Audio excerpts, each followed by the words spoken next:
Welcome to B J TV. ముందుగా headlines చూద్దాం. రాహుల్ గాంధీ లేఖపై రేవంత్ రెడ్డి స్పందన. రోహిత్ వేముల చట్టం తీసుకురావాలని రాహుల్ గాంధీ లేఖ. ఎక్స్ వేదికగా స్పందించిన రేవంత్ రెడ్డి. రాహుల్ గాంధీ స్ఫూర్తిదాయకమైన పిలుపు తనను బలంగా తాకిందన్న రేవంత్ రెడ్డి.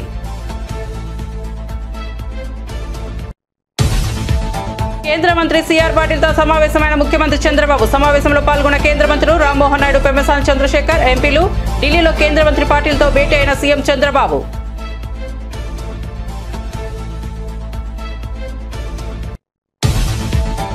టీడీపీ ప్రభుత్వంలో ఏ అధికారి ఇబ్బంది పడలేదన్న అనిత. ప్రతిపక్షంలో మాపై కేసులు నమోదయ్యాయి, మా వల్ల ఏ అధికారి ఇబ్బంది పడిన పరిస్థితి లేదని వెల్లడి. తప్పుడు పనులు చేయడం వల్ల అధికారులు ఇబ్బంది పడుతున్నారన్న మంత్రి.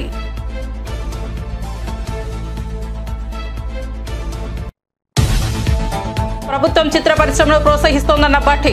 తెలుగు చిత్రాలను మాత్రమే కాదు, ఉర్దూ చిత్రాలను కూడా ప్రోత్సహిస్తామన్న డిప్యూటీ సీఎం భట్టి విక్రమార్క. తెలంగాణ గుడ్డ చప్పుడును తన పాటల ద్వారా విశ్వవ్యాప్తంగా చేసిన వ్యక్తి గద్దర్. పిల్లవాడి నుంచి వృద్ధుడి వరకు గద్దర్ బాణీ పాటలను అనుకరిస్తారన్న భట్టి. విజయనగరం జిల్లాలో మంత్రి నిమ్మల రామానాయుడు పర్యటన. అధికారులు, నెల్లిమల ఎమ్మెల్యే కూటమి నేతలు అధికారులతో కలిసి ప్రాజెక్టు పరిశీలన. బ్యారేజ్ మెయింటెనెన్స్ పై ప్రత్యేక దృష్టి సారించాలని అధికారులకు ఆదేశం.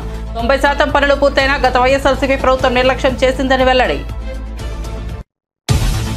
మళ్లీ పెరిగిన బంగారం ధరలు. 1,00,000 దాటిన 10 గ్రాముల బంగారం ధర. ఏకంగా 3,000 పెరిగిన గోల్డ్ రేట్. సామాన్యులకు మరింత భారం.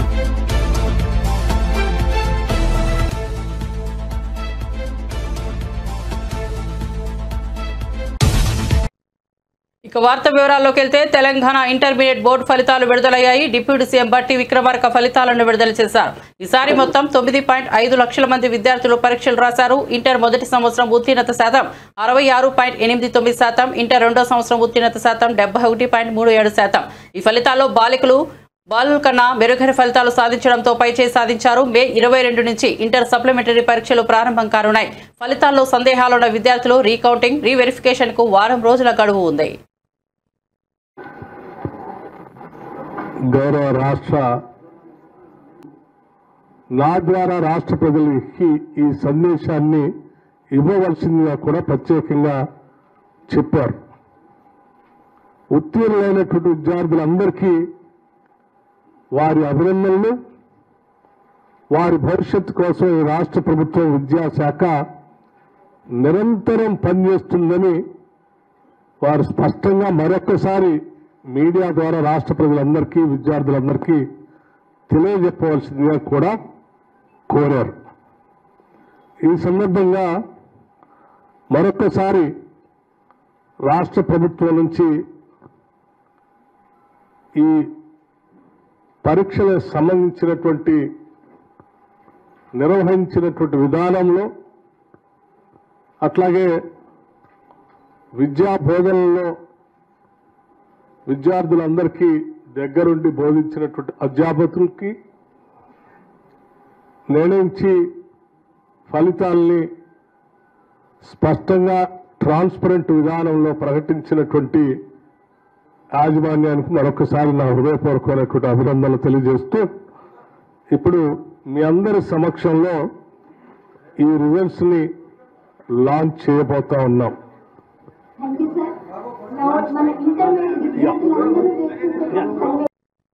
ప్రతిపక్షంలో ఉన్నప్పుడు తమపై కూడా అనేక కేసులు నమోదైనప్పటికీ ఏ అధికారిని ఇబ్బంది పెట్టినా చరిత్ర తాము కలిగి లేమని హోంమంత్రి వంగలపూడి అనిత స్పష్టం చేశారు. ప్రజావేదిక కూల్చినప్పటి నుంచి విధ్వంస రాజకీయాలు మొదలయ్యాయని గుర్తు చేస్తూ ఇప్పటికీ అధికారులు ఇబ్బంది పడుతున్న కారణం వారి తప్పిదాలేనని విమర్శించారు. అధికారులతో తప్పులు చేయించి వారినే ఇబ్బంది పెట్టడం ఏమిటని ప్రశ్నించారు. టీడీపీ పాలనలో ఎవరు ఇబ్బంది పడలేదని, అధికార యంత్రాంగాన్ని బాధపెట్టే పని తమ పార్టీ చేయదని అనిత హైలైట్ చేశారు. అదేవిధంగా రాబోయే మాన్సూన్ కి సంబంధించి ఏదైనా సైక్లోన్ వచ్చినా, ఫ్లడ్ వచ్చినా కూడా ఎలాగ మనం ప్రిపేర్డ్ గా ఉండాలని చెప్పి లైనింగ్ డిపార్ట్మెంట్ అందరితోని కూడా ఈ రోజు ఒక రివ్యూ ఏర్పాటు చేసుకోవడం జరిగింది. కొన్ని చోట్ల డ్రైన్ సిస్టమ్ లోని ఈ వాటర్ పైప్ లైన్స్ అనేవి కొన్ని చోట్ల మేము కూడా ఐడెంటిఫై చేయడం జరిగింది. ఇలాంటివి ఎక్కడ రాకుండా, వాటర్ కంటామినేషన్ అవ్వకుండా కూడా ఫర్దర్ గా ఎటువంటి ఇబ్బందులు రాకుండా చూసుకునే బాధ్యత తీసుకోమని అన్ని డిపార్ట్మెంట్స్ కి కూడా చెప్పడం జరిగింది. Health department, agriculture department, RWS, irrigation, everything. Irrigation department వాళ్ళకి కూడా బండ్ స్ట్రెంగ్స్ ఎలా ఉన్నాయి, ఆ బండ్ స్ట్రెంగ్ చేయాలి అనుకుంటే ఇంకా ఎస్టిమేషన్స్ ఎలా అవుతాయి? ఎట్టి పరిస్థితుల్లోని బండ్ స్ట్రెంత్ కి సంబంధించిన ఒక ఓవరాల్ రిపోర్ట్ కూడా మాకు మే 2nd వీక్ కల్లా కావాలని చెప్పుకున్నాం. దీనికి సంబంధించి ఇరిగేషన్ డిపార్ట్మెంట్, ఇరిగేషన్ మంత్రి గారితో కూడా సెపరేట్ గా ఒక మీటింగ్ అరేంజ్ చేసుకుని జయలక్ష్మి గారు మేము కూడా ఫర్దర్ గా బుడమేరు లాంటి ఎక్స్పీరియన్సెస్ ఎట్టి పరిస్థితులు రాకూడదు. దీనికి కూడా ప్రధాన కారణం కూడా మీకు తెలుసు, లాస్ట్ 5 years ఇరిగేషన్ డిపార్ట్మెంట్ ని మూలన కూర్చోబెట్టిన కారణంగా బండ్స్ కూడా స్ట్రెంథనింగ్ ఎక్కడ ఎలా ఉన్నాయన్నది కూడా డిపార్ట్మెంట్ వాళ్ళకి తెలియని పరిస్థితి అయిపోయింది. దాని కారణంగానే లాస్ట్ బుడమేరు సిచ్యువేషన్ కూడా మనం 20 రోజులు ప్రత్యక్షంగా చూసినా ఒక 3-4 నెలలు పరోక్షంగా ఇబ్బందులు పడిన పరిస్థితి కూడా కనిపించింది. గౌరవ ముఖ్యమంత్రి గారు నారా చంద్రబాబు నాయుడు గారి తాలూకా ముఖ్య ఉద్దేశం కూడా ఏంటంటే ఎట్టి పరిస్థితుల్లోని ఏ డిజాస్టర్ వచ్చినా కూడా హ్యూమన్ లాస్ ఉండకూడదు, క్యాటిల్ లాస్ ఉండకూడదు అన్నది ఒక స్లోగన్ గా తీసుకుని మేము ఈ రోజు ముందుకు పనిచేస్తున్నాం. గ్రౌండ్ ఈ రోజు వాళ్ళు ఇబ్బందులు పడుతున్నారు, తీరా తప్పు చేయించి ఈ రోజు వాళ్ళు ఇబ్బందులు పడే పరిస్థితి వచ్చినప్పుడు ఈ రోజు వచ్చి మీరేమో వాళ్ళ తాలూకా సిన్సియారిటీని, వాళ్ళ తాలూకా క్యారెక్టర్ గురించి మీరు మాట్లాడుతూ ఉంటే మాకు కొంచెం ఇబ్బందిగా అనిపిస్తుంది. ఆవిడని ఇంతకు ముందు ఏదో ఇబ్బంది పెట్టారని చెప్పేసి ఒక లేడీ బయటకు వచ్చి ఎక్కడో పక్క రాష్ట్రం నుంచి మన పోలీస్ డిపార్ట్మెంట్ మీద నమ్మకంతో, ఈరోజు ఎన్డీఏ గవర్నమెంట్ మీద నమ్మకంతో ఆ రోజు వచ్చి మనకు ఒక కంప్లైంట్ ఇచ్చిన తర్వాత దాని మీద విచారణ జరిగిన తర్వాత ఆ విచారణ నేపథ్యంలో కొంతమంది ఐపీఎస్ ఆఫీసర్స్ అందులో ఇన్వాల్వ్ అయ్యారని సంగతి తెలిసి వాళ్ళందరినీ కూడా కేసులు పెట్టి సస్పెండ్ చేయడం జరిగింది. అందులో భాగంగానే విద్యాసాగర్ అనేవాడు కూడా అరెస్ట్ చేసి ఆ రోజు పెట్టుకోవడం జరిగింది. ఓవరాల్ గా 7A1 నుంచి A7 వరకు ఉన్నారు. చాలా మంది వాళ్ళు తప్పు చేయలేదని ఫీలింగ్ ఉంటే ఎందుకు యాంటిసిపేటరీ బెయిల్ తెచ్చుకుంటారు? అందులో చాలా మంది యాంటిసిపేటరీ బెయిల్ కూడా తెచ్చుకుని ఉన్నారు. ఈ రోజు ఎవరైతే మాజీ ఇంటెలిజెన్స్ చీఫ్ ఎవరైతే ఉన్నారో ఆంజనేయులు గారు, ఆ విషయంలోనే ఈ రోజు అతన్ని కూడా అరెస్ట్ చేయడం జరిగింది. సో మేమంతా పారదర్శకంగా వెళ్తున్నాం. మాకు ఎవిడెన్స్ లేకుండా డిపార్ట్మెంట్ వాళ్ళు ఏ చర్యలకి ముందుకు వెళ్లరు. విషయం ఏంటంటే విచారణకి మాత్రం అందరూ కూడా సహకరించాల్సిందిగా కోరుకుంటున్నాం.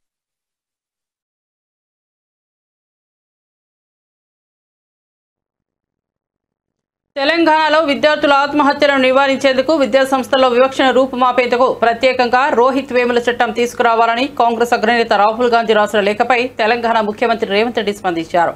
ఈ మేరకు పార్టీ అగ్రనేత రాసిన లేఖను ముఖ్యమంత్రి సోషల్ మీడియా ఎక్స్ వేదికగా పంచుకున్నారు.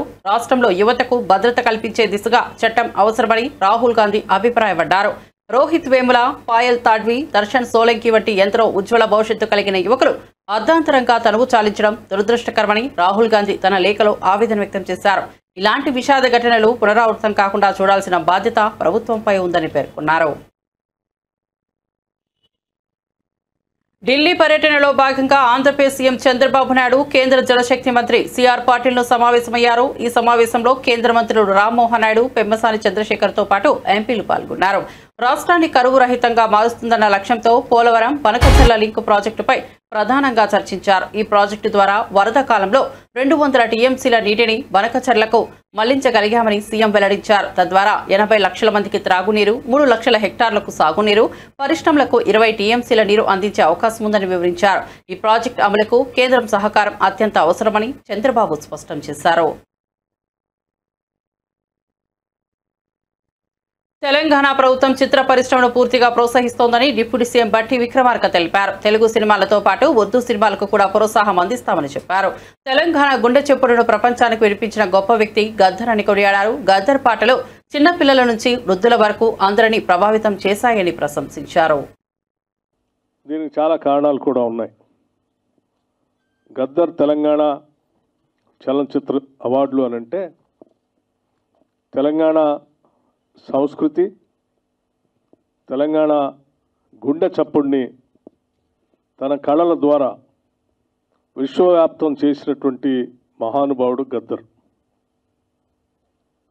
ఆయన బాణి కానీ లేకపోతే ఈ తెలంగాణలో ఉన్నటువంటి సంస్కృతిని, ఈ తెలంగాణలో ఉన్నటువంటి భావజాలాన్ని తెలంగాణ రాష్ట్రానికే కాకుండా దేశవ్యాప్తంతో పాటు ప్రపంచంలో ఒక స్పష్టమైనటువంటి మార్గాన్ని ఏర్పాటు చేయడం ద్వారా ప్రతి తెలంగాణ పల్లెలో కూడా ఆయన బాణి ద్వారా సమాజానికి పనికొచ్చేటువంటి కళల ద్వారా వ్యాప్తి చేసేటువంటి కార్యక్రమాన్ని ప్రతి చిన్నవాడి దగ్గర నుంచి వృద్ధుడి వరకు తీసుకొని ముందుకు వెళ్ళినటువంటి విషయం మనందరికీ తెలిసిందే.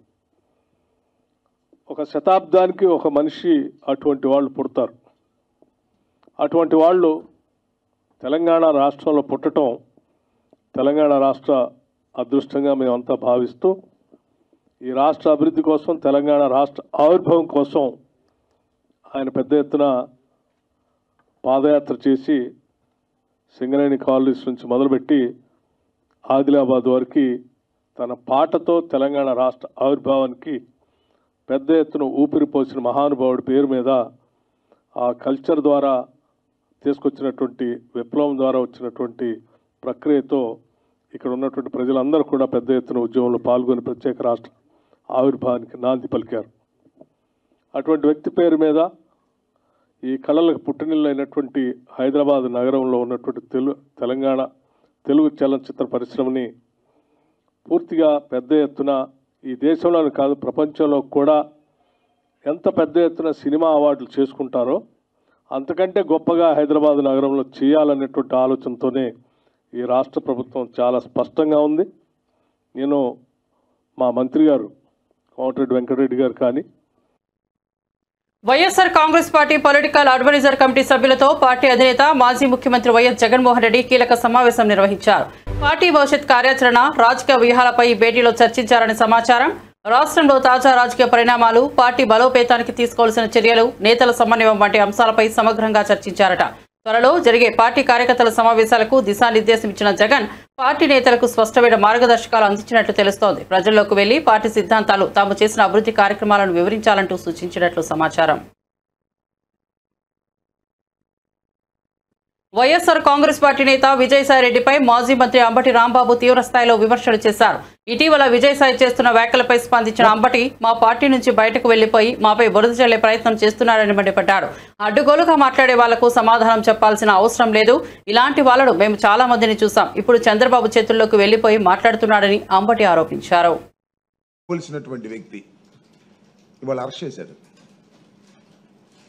తీసుకొస్తున్నారు ఏమిటి దారుణం నేను అడుగుతా ఉన్నా. ఎందుకు అరెస్ట్ చేశారు? జత్వాని అనే ఒక మహిళని అరెస్ట్ చేశారని, కొట్టారనో తిట్టారనో ఏదో చేశారని కాదు, డ్యూటీలో ఉండి అరెస్ట్ చేశారని 3 అధికారుల మీద కేసు పెట్టారు. బాంబేలో నటిగా ఉన్నటువంటి ఒక చిన్న నటిగా ఉన్నటువంటి ఒక జత్వాని మీద కుక్కల విద్యాసాగర్ అనే వ్యక్తి కంప్లైంట్ ఇస్తే ఆ కంప్లైంట్ రిజిస్టర్ చేసి చట్టబద్ధంగా బాంబే వెళ్ళి ఆ రోజున సిపి గారు, ఏసీపీ గారు వెళ్ళి అరెస్ట్ చేసి తీసుకొచ్చి కోర్టులో ప్రొడ్యూస్ చేశారు. కోర్టు రిమాండ్ ఇచ్చింది. రిమాండ్ తర్వాత బెయిల్ తీసుకు వెళ్ళారు. అంత చట్ట ప్రకారం జరిగినటువంటి అంశం.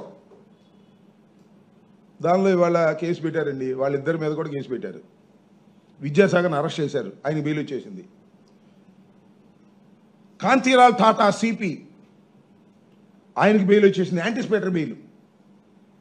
విశాల్ గున్ని మనకు ఎస్పీగా చేశాడు గుంటూరుకి, ఉమ్మడి గుంటూరు జిల్లాకి, ఆయన కూడా యాంటిసిపేటరీ బెయిల్ వచ్చేసింది. ఆ రోజున ఇంటెలిజెన్స్ చీఫ్గా పిఎస్ఆర్ ఆంజనేయులు గారు పనిచేస్తున్నారు. ఆయన కోర్టుకి వెళ్ళా, బెయిల్ తెచ్చుకోవాలా. బహుశా అరెస్ట్ చేయాలనుకున్నారో లేదా చట్ట ప్రకారంగా చేయాలనుకున్నాడో యాంటిసిపేటరీ బెయిల్కి వెళ్ళా. ఇవాళ తీసుకొచ్చి అరెస్ట్ చేశారు. ఇప్పుడు దాకా అరెస్ట్ చేయలే. హైదరాబాద్లో వెళ్ళి అరెస్ట్ చేసి తీసుకొచ్చి మరి బహుశా కోర్టులో ప్రొడ్యూస్ చేస్తారు. ఆయన నాకు బాగా గుర్తు, గుంటూరులో ఎస్పీగా పనిచేసినప్పుడు గుంటూరులో రౌడీలు గడగడలు ఆడిపోయారు. ముఖ్యమంత్రులు ఇచ్చారు. అంత ఉద్యోగాలు మూల్యం ఏ రూపం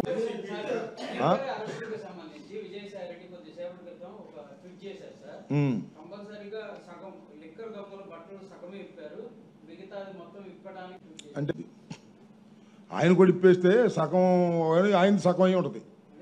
ఏదో పిచ్చి ఏదేదో మాట్లాడుతుంటాడే. ఇప్పుడు పార్టీ నుంచి బయటికి వెళ్ళిన పెద్ద మనిషి ఆయన. పార్టీ నుంచి బయటికి వెళ్ళిన తర్వాత మా మీద బుర్ర జల్లడానికి సిద్ధించుకున్నాడు. చంద్రబాబు చేతిలోకి వెళ్ళిపోయాడు. ఏముంది దానిలో, ఏదైనా మాట్లాడతాడు.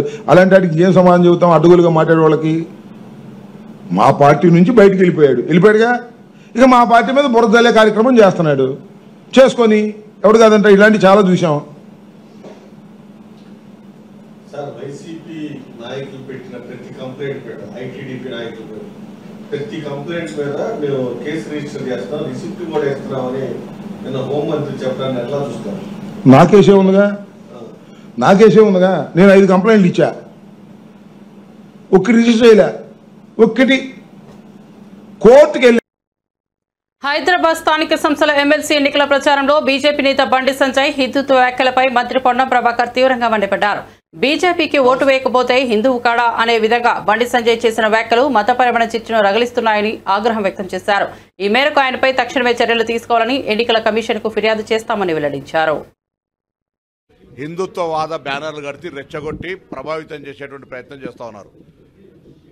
పుట్టుకతో హిందువు, భారతీయ జనతా పార్టీకి ఓటేయకపోతే హిందూ కాదా? భారతీయ జనతా పార్టీకి ఓటేయమని కాంగ్రెస్ పార్టీని అడుగుతూ ఉన్నాడు బండి సంజయ్ గారు. నైతికత ఉండాలి కదా. రాజకీయంగా unlimited rural body or legislation ఎన్నికల్లో అన్ని రాజకీయ పార్టీలు పోటీ చేస్తే ఓట్ల సంఖ్య ఎక్కువ. కానీ హైదరాబాద్ ఎమ్మెల్సీ స్థానిక సంస్థల ఎన్నికలకు మొత్తం ఓట్లే 112. ఆ 112 ఓట్లలో బీఆర్ఎస్కి 24, బీజేపీకి 24 మొత్తం కలిస్తే కూడా వాళ్ళ మెజారిటీ రాదు. 50 ఎంఐఎం ఉన్నాయి, కాంగ్రెస్ 14 ఉన్నాయి. ఈ విధంగా ఉన్నటువంటి ఓటింగ్ ప్యాటర్న్లా 50 ఓట్ల అబ్సల్యూట్ మెజారిటీతో ఉన్నటువంటి ఎంఐఎం గెలుస్తుంటే 24 ఓట్లున్న బీజేపీ పోటీ చేస్తూ హిందువులైన వాళ్ళు ఓట్లు వేయాలని రెచ్చగొడితే ఏమర్థం ఉన్నది? దీనిలో టీఆర్ఎస్ పార్టీ ఓటు బహిష్కరించింది. కాంగ్రెస్ పార్టీకి ప్రజాస్వామ్యం మీద విశ్వాసం ఉన్నది.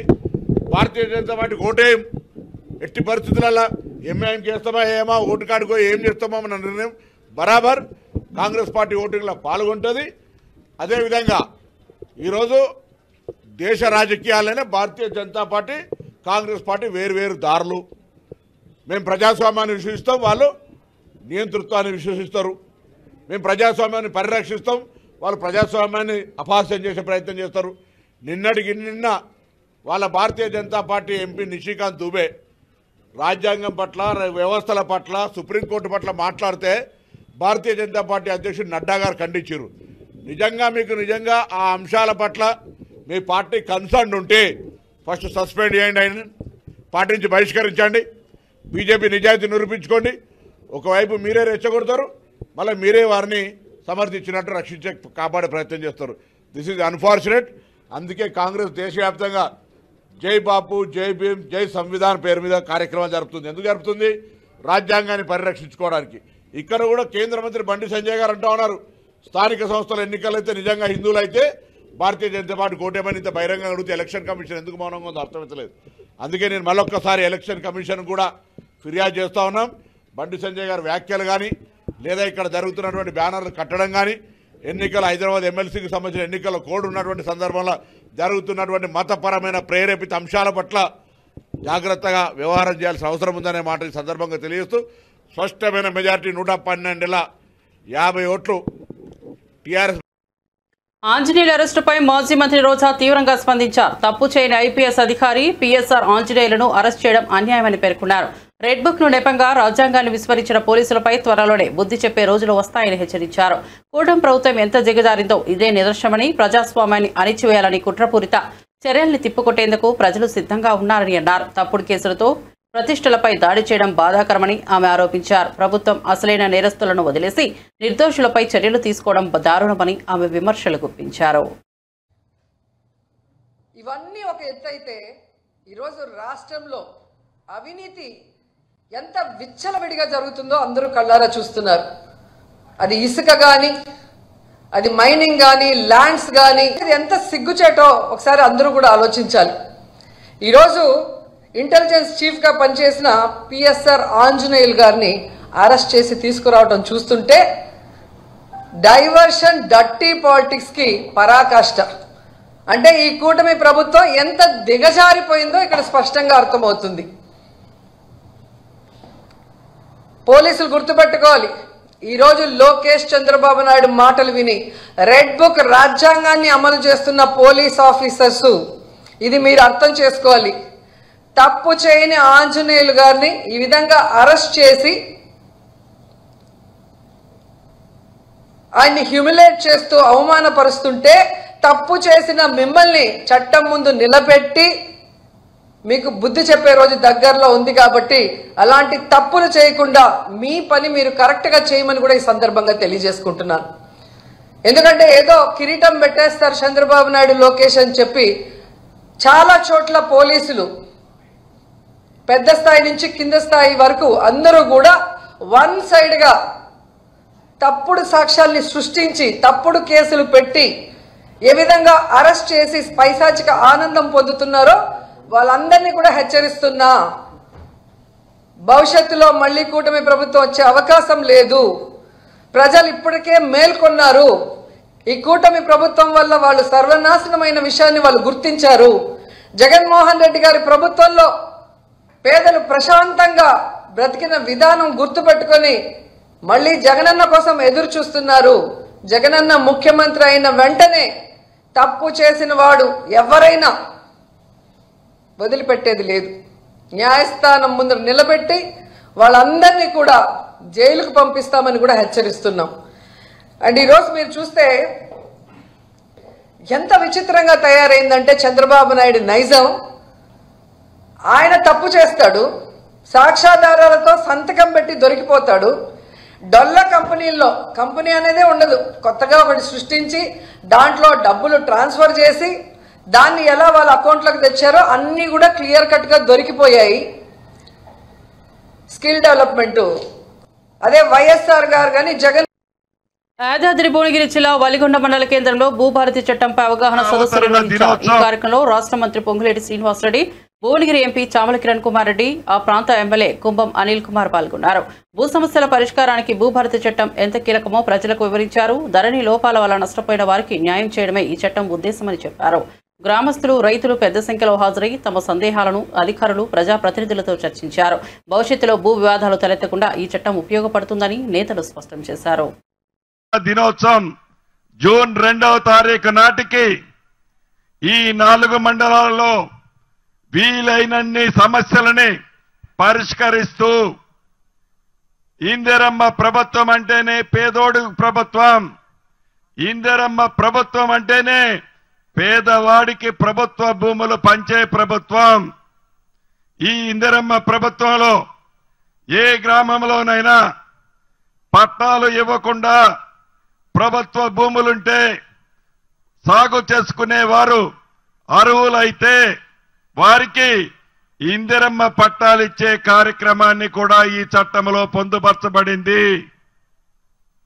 అంతేకాదు మే 1వ తారీఖు నుంచి రాష్ట్ర వ్యాప్తంగా మిగిలిన 28 మండలాలలో ప్రతి 28 జిల్లాలలో ప్రతి జిల్లాకి ఒక మండలాన్ని పైలట్ మండలంగా తీసుకుంటాం. ఈ మండలాలలో నుంచి వచ్చే సూచనల ఆధారంగా అవసరమైతే చట్టములో ఉన్న నియమ నిబంధనలని చిన్న చిన్న కరెక్షన్స్ ఉన్నా చేయటానికి మన ఇందిరమ్మ ప్రభుత్వానికి ఏ రకమైన భేషజం లేదు. ప్రజలకి ఉపయోగకరమైన చట్టం తేవాలన్నది ఏకైక లక్ష్యం తప్ప మన ఇందిరమ్మ ప్రభుత్వానికి ఏదో చట్టం చేశాం అది ప్రజల మీద రుద్దుతాం, ప్రజల అభిప్రాయానికి భిన్నంగా చట్టాన్ని చెయ్యము అని కూడా ఈ వేదిక ద్వారా మరొక్కసారి తెలియజేస్తున్నాను. ఈ చట్టం వల్ల ఉపయోగాలు 1-2 చెప్తాను, మిగిలిన అన్ని కలెక్టర్ గారు మిగతా మిత్రులు చెప్పారు. మొదటిది సాదా బైనామాలు. అవతరణ దినోత్సవం జూన్ 2వ తారీఖు నాటికి ఈ 4 మండలాలలో విజయనగరం జిల్లాలో మంత్రి నిమ్మల రామానాయుడు పర్యటించారు. నెల్లిమర్ల నియోజకవర్గంలో ఉన్న తారకరామ తీర్థసాగర్ ప్రాజెక్టును ఆయన సందర్శించారు. ఈ కార్యక్రమంలో నెల్లిమర్ల ఎమ్మెల్యే కూటమి నేతలు, జిల్లా అధికారులు కూడా పాల్గొన్నారు. ప్రాజెక్టు నిర్మాణంలో మిగిలిన పనులను పరిశీలించిన మంత్రి బ్యారేజ్ మెయింటెనెన్స్ పై అధికారులకు స్పష్టమైన ఆదేశాలు జారీ చేశారు. 90% పనులు పూర్తయిన ఈ ప్రాజెక్టును గత వైఎస్ఆర్సీపీ ప్రభుత్వం నిర్లక్ష్యంగా వదిలేసిందని ఆయన విమర్శించారు.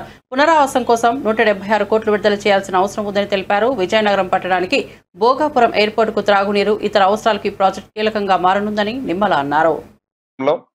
ఆ P4 మన ఈస్ట్ గోదావరిలో కూడా పగడ్బందీగా అమలు చేసేటువంటి విధంగా ప్రతి కాన్స్టిట్యున్సీలోనూ P4 మరి మానిటరింగ్ చేయడానికి ప్రతి కాన్స్టిట్యున్సీలోనూ కూడా ఒక 6 ఈ యొక్క P4 కాన్స్టిట్యున్సీ లెవెల్లో మరి వాళ్ళు కోఆర్డినేట్ చేసుకోవడానికి, అదేవిధంగా డిస్ట్రిక్ట్ లో కూడా ఒక 5 మెంబర్స్ మనం అపాయింట్మెంట్స్ ఇచ్చి ఆ P4ని పగడబందీగా ఈ యొక్క జిల్లాలో అమలు చేసేటువంటి విధంగా, అదేవిధంగా ఏదైతే గ్రామాల్లో కూడా బిలో పావర్టీ లైన్ ఎవరైతే ఉన్నారో ఆ బిలో పావర్టీ లైన్ లో మొదటి విడతగా ఆఖరి 20% మంది లో ఇన్కమ్ ఎవరైతే ఉంటారో అటువంటి వాళ్ళని ఐడెంటిఫై చేసి వాళ్ళని బంగారు కుటుంబాలుగా మనం మరి అనౌన్స్ చేసుకుని, ఎవరైతే ఎన్ఆర్ఐస్ కానీ ఎవరైతే దాతలు కానీ ఎవరైతే ఉంటారో వాళ్ళ సపోర్ట్ తీసుకుని ఆ బంగారు కుటుంబాలకి ప్రభుత్వం నుంచి ఆ సంక్షేమ కార్యక్రమాలు, అభివృద్ధి కార్యక్రమాలు, ఆ యొక్క ప్రయారిటీ వాళ్ళకి ఇచ్చేటువంటి విధంగా, అదేవిధంగా ఆ కుటుంబాల్లో ఇతరత్ర అంటే చాలా ఫ్యామిలీస్ ఎడ్యుకేటెడ్ గా పిల్లల్ని చదివించకపోవడం, లేకపోతే కొన్ని ఏదైతే డిస్సాటిస్ఫాక్షన్ ఏవైతే ఉంటాయో వాటిని కూడా సరిదిద్ది ఆ కుటుంబాలను కూడా ప్రయోజనాత్మకంగా చేసేటువంటి విధంగా తీర్చిదిద్దాలనేటువంటి P4 చంద్రబాబు నాయుడు గారు ఆలోచన ఏదైతే ఉందో దానికి అనుగుణంగా జిల్లాలో ద ఫస్ట్ ప్రయారిటీ దానికి ఇచ్చి ఆ 2047 విజన్ ని నెరవేర్చాలని చెప్పేసి మేజర్ గా ఈ రోజు డిఆర్సీ మీటింగ్ లో కూడా డిస్కషన్ చేసి డిసిషన్ తీసుకున్నామనే విషయాన్ని తెలియజేస్తూ ఉన్నా. అదేవిధంగా ఏదైతే మరొక ముఖ్యమైనటువంటి శాండ్, ఎందుకంటే ఈవేళ రాష్ట్రంలో ఇసుక అనేది ఒక నిత్యావసర వస్తువుగా మారిపోయినటువంటి పరిస్థితి మనందరికీ తెలుసు. చంద్రబాబు నాయుడు గారు ఒక స్ట్రాంగ్ డిసిషన్, ప్రకృతిలో సహజ సిద్ధంగా లభించేటువంటి ఇసుక ఉచితంగానే ప్రజలకు ఇవ్వాలనే ఆలోచనతో ఉచిత ఇసుక ఏదైతే ప్రవేశపెట్టి ఉపాధి హామీ పథకంలోని పని దినాలను తగ్గించిన కేంద్ర ప్రభుత్వంపై కాంగ్రెస్ ఎమ్మెల్సీ అద్దంకి దయాకర్ తీవ్ర ఆగ్రహం వ్యక్తం చేశారు. కేంద్రంలోని మోదీ ప్రభుత్వం 1.5 కోట్ల పని దినాలను కుదించిందని ఆయన మండిపడ్డారు. ఇలాంటి వివక్ష మంచిది కాదు. ప్రజలకు ఉపాధి కల్పించాల్సిన కేంద్రమే అవకాశం తగ్గిస్తే గ్రామీణ వర్గాలు ఎలా బతుకుతాయని ప్రశ్నించారు. కేంద్రం లక్షల కోట్ల నిధులు ఇస్తోందని ప్రచారం చేస్తున్న కేంద్ర మంత్రులు కిషన్ రెడ్డి, బండి సంజయ్ దీనిపై సమాధానం చెప్పాలన్నారు.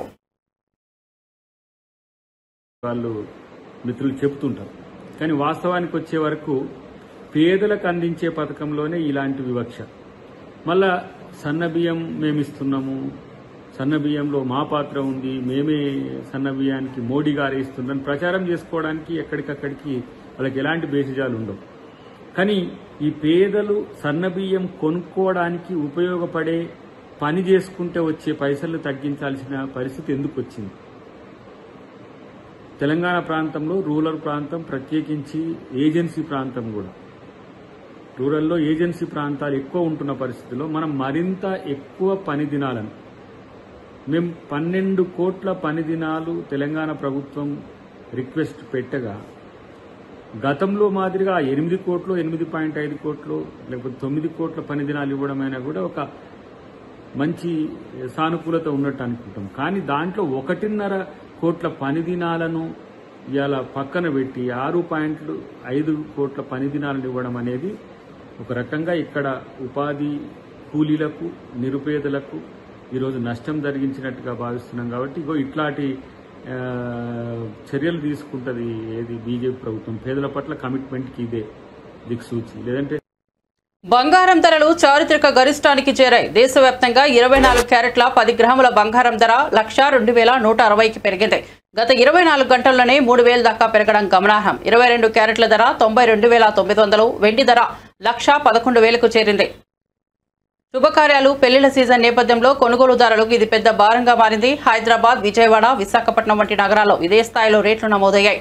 వడ్డీ రేట్ల తగ్గుదల, ఆర్థిక అస్థిరత కారణంగా పసిడి రికార్డు స్థాయిలో దూసుకుపోతోంది. బులెటిన్ ముగించే ముందు హెడ్లైన్స్ మరోసారి చూద్దాం. రాహుల్ గాంధీ లేఖపై రేవంత్ రెడ్డి స్పందన. రోహిత్ వేముల చట్టం తీసుకురావాలని రాహుల్ గాంధీ లేఖ, ఎక్స్ వేదికగా స్పందించిన రేవంత్ రెడ్డి. రాహుల్ గాంధీ స్ఫూర్తిదాయకమైన పిలుపు తనను బలంగా తాకిందన్న రేవంత్ రెడ్డి.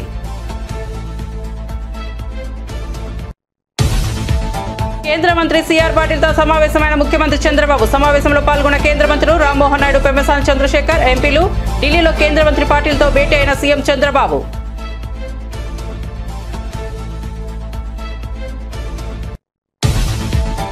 టీడీపీ ప్రభుత్వంలో ఏ అధికారి ఇబ్బంది పడలేదన్న అనిత. ప్రతిపక్షంలో మాపై కేసులు నమోదయ్యాయి, మా వల్ల ఏ అధికారి ఇబ్బంది పడిన పరిస్థితి లేదని వెల్లడి. తప్పుడు పనులు చేయడం వల్ల అధికారులు ఇబ్బంది పడుతున్నారన్న మంత్రి.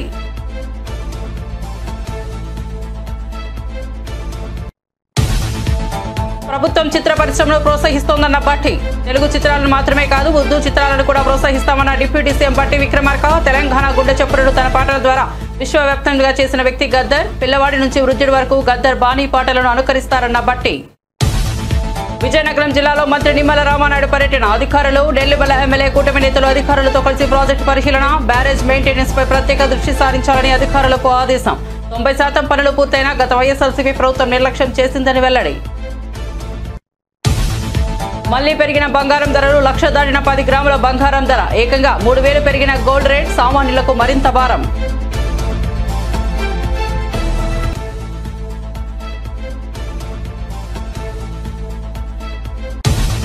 మరిన్ని అప్డేట్స్ కోసం చూస్తూనే ఉండండి బీజే టీవీ.